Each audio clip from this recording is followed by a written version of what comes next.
Subscribe to this channel and press the bell icon to get notified for the latest tech videos. अस्सलाम वालेकुम YouTube, मेरा नाम है वासे और आप देख रहे हैं वासे टेक टिप्स। आज की इस वीडियो के अंदर मैं बताऊंगा कि आप अपने पाकिस्तान स्टॉक एक्सचेंज के अकाउंट में या ब्रोकर अकाउंट में पैसे डिपॉजिट कैसे कर सकते हैं, ताकि अगर आपने स्टॉक मार्केट से कोई स्टॉक्स ख़रीदने हैं तो उस वक्त आपके अपने अकाउंट में पैसे मौजूद हों। तो चलिए वीडियो को स्टार्ट करते हैं। सबसे पहले अगर आप इस चैनल पर न्यू हैं तो इस वीडियो को लाइक करें, शेयर करें और मुझे ज़रूर सब्सक्राइब करें, ताकि नेक्स्ट अपकमिंग वीडियोस के बारे में आपको पता लगता रहे।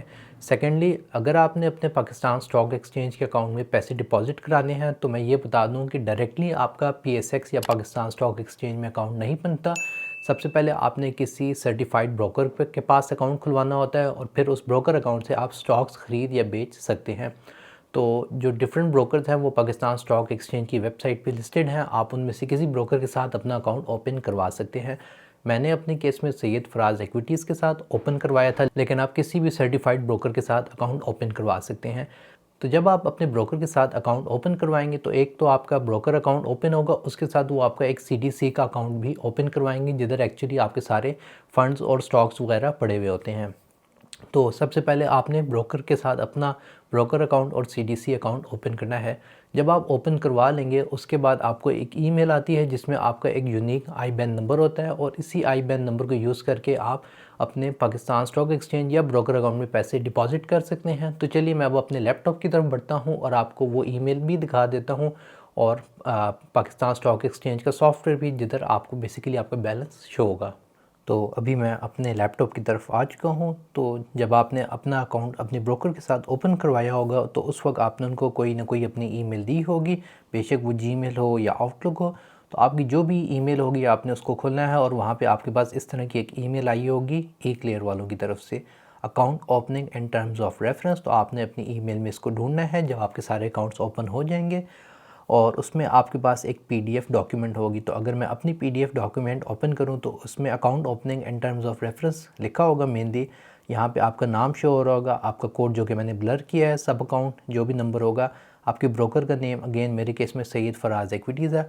आपके केस में आपने जिस ब्रोकर के साथ अकाउंट ओपन करवाया होगा उनका नाम यहाँ पे शो हो रहा होगा, और मोस्ट इम्पॉर्टेंटली आपका यूनिक रास्त IBAN नंबर यहाँ पे शो हो रहा होगा। यहाँ पे मैंने इसको आधा ब्लर किया हुआ है क्योंकि आपके केस में आपका अपना एक यूनिक IBAN नंबर होगा। तो ये यूनिक IBAN नंबर आपने पास लाजमी लिख लेना है, क्योंकि फ्यूचर में जब भी आप अपने अकाउंट में पैसे डिपॉजिट करेंगे तो आपने रास्त ID या जो आपका रास्त IBAN है वो आपने इसी को यूज़ करना है। तो आपके केस में जो भी होगा वो आपने यहाँ से देख लेना है। अब सेकेंडली, जब आपने पेमेंट करनी होगी तो उस वक्त आपने अपने सिर्फ उसी अकाउंट से ट्रांसफ़र करने होंगे जो कि आपने अपने ब्रोकर के साथ रजिस्टर किया हुआ है। तो अगर आपने अपना UBL का अकाउंट रजिस्टर किया है तो आप UBL से IBAN ट्रांसफ़र करेंगे या रास्त ट्रांसफ़र करेंगे। अगर आपने HBL, स्टैंडर्ड चार्टर्ड या कोई और बैंक रजिस्टर किया है अपने ब्रोकर के साथ तो आपने सिर्फ उसी बैंक अकाउंट से रास्त ट्रांसफ़र करनी है। तो अभी मैं आगे आपको रास्त ट्रांसफ़र का प्रोसेस भी दिखा देता हूँ, लेकिन उससे पहले मैं आपको PSX की ऑफिशियल एप्लीकेशन दिखाता हूँ, जिसके थ्रू आप अपना बैलेंस देख सकते हैं और फ्यूचर में ट्रेड्स वगैरह भी कर सकते हैं। तो बेसिकली ये एप्लीकेशन है E-Clear वालों की ट्रेड कास्ट। जब आप अपने ब्रोकर के साथ अकाउंट ओपन सक्सेसफुली करा लेंगे उसके बाद वो आपको इसका डाउनलोड का लिंक शेयर कर देंगे। तो अभी मैंने अपनी एप्लीकेशन पे लॉगिन कर लिया है। यहाँ पे आपके पास कुछ ये पुराना इंटरफेस आता है जावा का, लेकिन यही ऑफिशियल एप्लीकेशन है PSX की। अगर आपने यहाँ पे देखना है कि आपके अकाउंट में अभी कितना बैलेंस पड़ा हुआ है, तो ऊपर आपके पास ये बटन होगा जिसमें लिखा हुआ है एक्सपोजर वॉच। आप इस पर क्लिक करेंगे और अगेन मेरे केस में मेरा यहाँ पे सिलेक्ट हुआ हुआ है। नीचे आप एक्सपोजर के टैब में होंगे, और अगर आप नीचे चले जाएँ तो अवेलेबल अमाउंट का रो आपको शो हो रही है। मेरे केस में अभी 1075 रुपये इस अकाउंट में पड़े हुए हैं पाकिस्तान स्टॉक एक्सचेंज या ब्रोकर के। तो अभी मैं इसमें 10,000 और ऐड कर देता हूँ और उसके बाद ये अमाउंट अपडेट हो जाएगी। तो चलिए अब अपने फ़ोन की तरफ बढ़ते हैं और अपने बैंकिंग ऐप से पेमेंट ट्रांसफ़र करते हैं।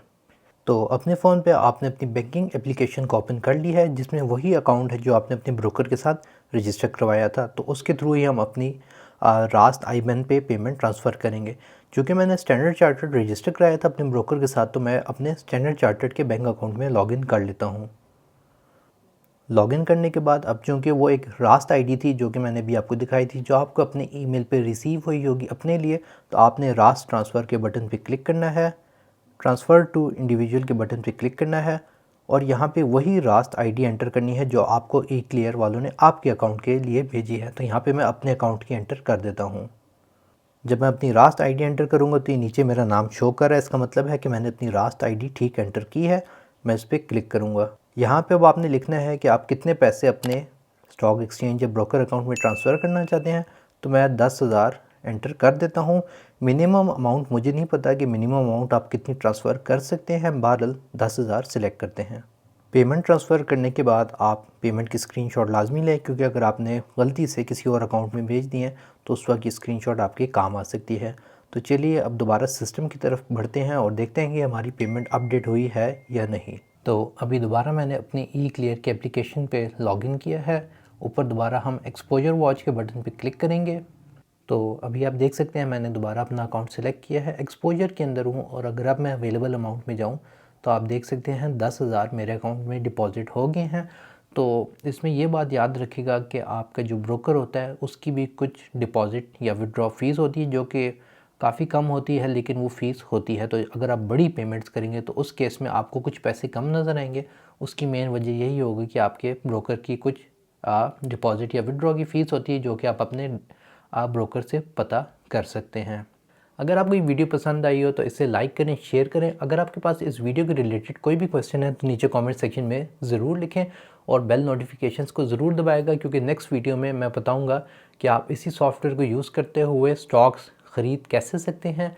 Anyways that's all for today. Thank you for watching and as always stay safe.